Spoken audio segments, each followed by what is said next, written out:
We're actually going for a first drive in the Jag. Ooh. First drive. Does it work? Yes.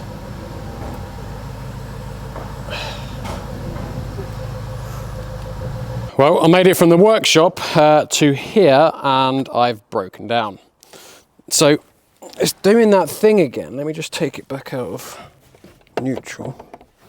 It's doing that thing again where it just turns itself off. Ah, it's not doing it now.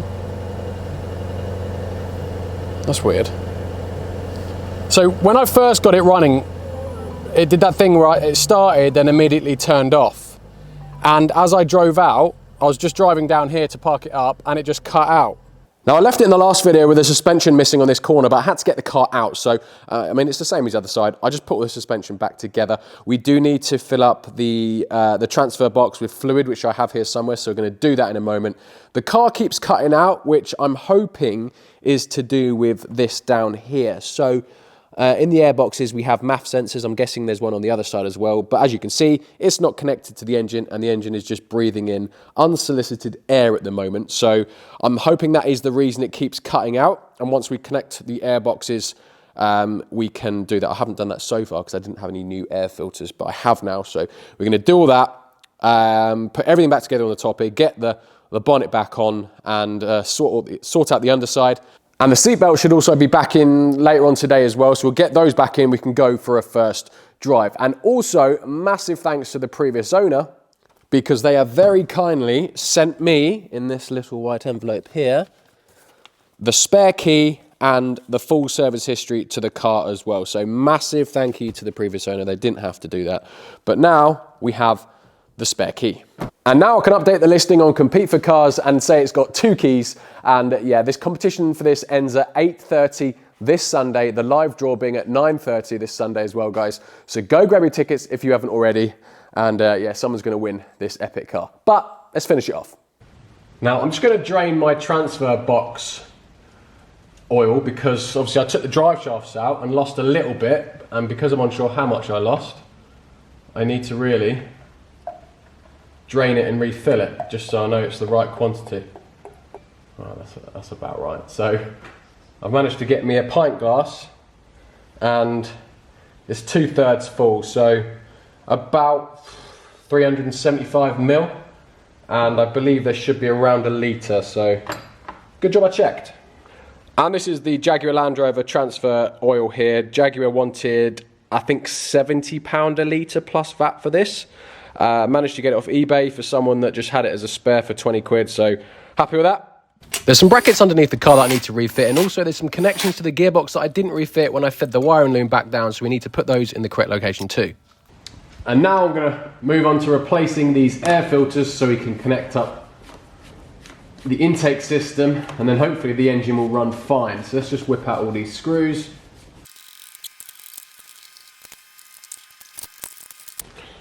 So it's still actually wet at the bottom. I mean, no water would have been sucked in, but still.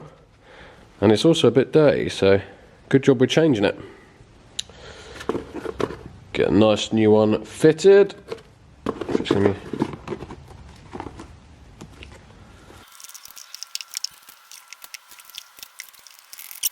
With the air filters now in position both sides, we can now connect the rest of the intake system up at the top of the engine. And once we've done that, we can refit all the brackets at the top. There's a few cross members to fit, and then our cover that goes over the rad pack.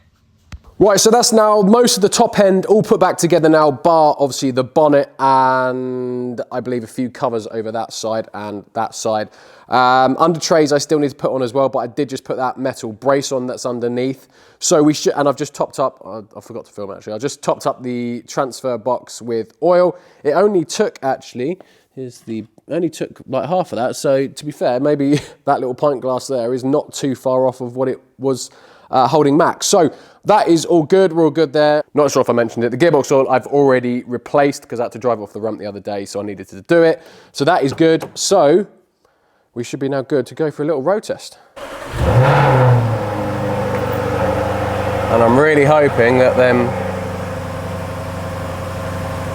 MAF sensors have sorted everything out and it's now not got a cut out coolant level low yet. We'll top that up as well.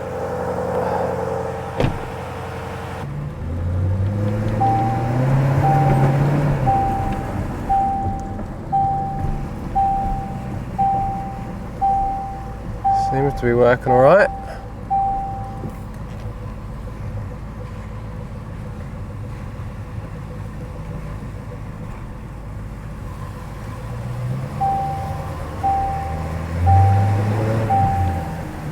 Seems to be driving good.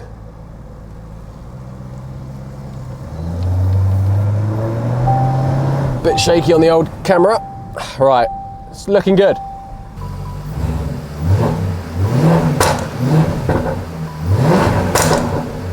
That well loud. That's ridiculous.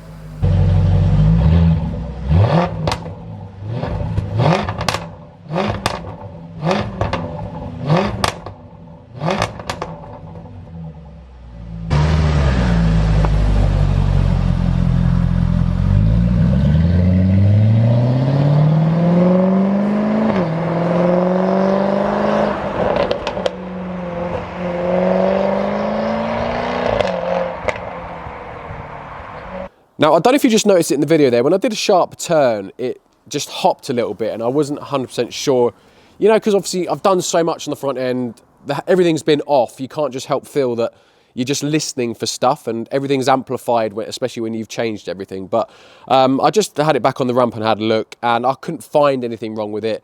I've just driven it around the yard again and it kind of does it, like on full lock, if you accelerate it hops a little bit, but then it is the Ackerman effect. It does it in the R8 as well because it's a four-wheel drive car.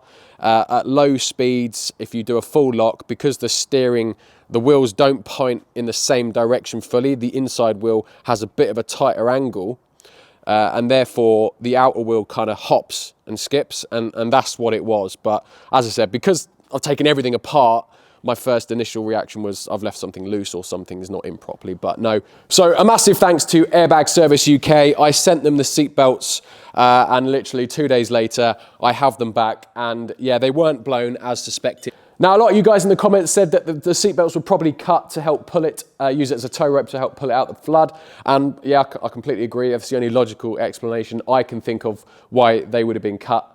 But we have here some nice new shiny red belts, so and we have a buckle now as well, so all good. We're going to now install these back, clear any codes that we have left with the airbag, and I don't think there's any codes with the engine actually, so just clear the airbag code and then we can go for a road test. So again, massive thanks to Airbag Service UK for helping me out with the seat belts. I'm going to leave a link in my description for those as well. They have also been helping me out massively with the Lamborghini and also the Q4 e-tron we've got coming up as well. So yeah, they are very good at what they do. New seat belts on this. They do pre-tensioners, airbag resets, everything. So I'll put a link in my description. Go check them out.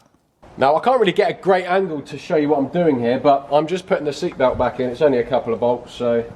It was actually quite easy to refit the seat belts because you don't need any tools to remove any of the trims. So it's just the two T45s that hold the anchor point to the seat belt and then their retracting wheel. Back in position both sides, and I've just fitted the trims and I've just gone through the computer as well and cleared any faults down and reread the codes, and we are all green, which means there's no faults remaining on this car and we are all now good to go. So I'm going to just put it back in the workshop quickly. We're going to fit the wheel arch liners back in, put the bonnet back on. There's a few trims here to do as well, and we are good to go. Oh, I've put it the wrong way around.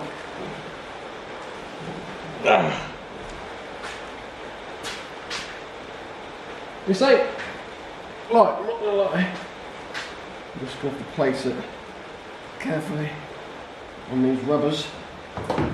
It was quite difficult because this is a big old bonnet, but I managed to do it without dropping it. It should sit up, shouldn't it? Why is it not? Oh. Why is it not sitting up? How about I touch the bonnet struts? Shut the bonnet. Just got to torque the wheels.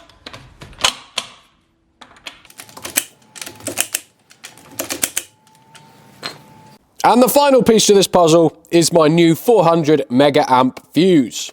So,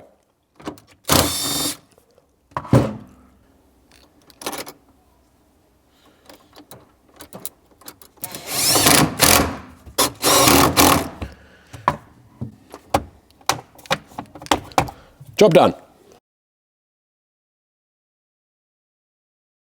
So we've done about 80 miles so far, and I'm happy to report there's been absolutely no problems with the SVR. Driving absolutely spot on, and it's actually a really nice car to drive. We've been averaging 27 miles to the gallon, which I didn't even know was possible for a 5-litre V8 supercharged, but here we are. But yeah, we're just in the Peak District at the moment, just driving around, nice scenic views, and there's not really much more to add. Just been a nice cruise. I've got Alicia and I, she's just going away for the weekend, and that was a weird wave in front of the camera. So we're just up at the Peak District, and we are just going to go for a walk tomorrow, but thought we'd take the Jag because it's probably going to be going to a new home tomorrow, and it's probably the only time I'm going to have a chance to drive it, so thought I'd give it a go. And it sounds really nice as well. It does sound really nice.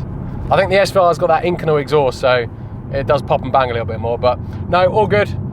No faults to report, and we'll carry on. So we've just pulled up somewhere in the Peak District area, just some random country park, but I thought it was a good place to get a few final shots of the SVR. We've done about 100 miles today, and it's been absolutely perfect. So I thought it'd be a good way to send the SVR off. It does look good getting a car in some sort of nice backgrounds as well. So yeah, it's gonna be a nice way to see the SVR off. As I said, it's driven here absolutely perfectly, no faults whatsoever. And we've got another about 50 miles to go to some walks in the Peak District. Alicia's just over there. So we're gonna sign out on the SVR on this one, guys. I hope you have enjoyed the journey of that. It was only 3 videos, but it was pretty simple job. Engine out, engine in, and she is all good to go. And don't forget, you can win this car tomorrow, 8:30 the competition ends. I'll put the link in the description.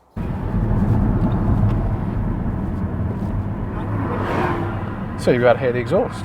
That is how we're signing this series off. How can you not sign a series off on an SVR without hearing the exhaust? Right guys, that is the SVR done. I hope you did enjoy it. No, I didn't pop then. Cheers guys.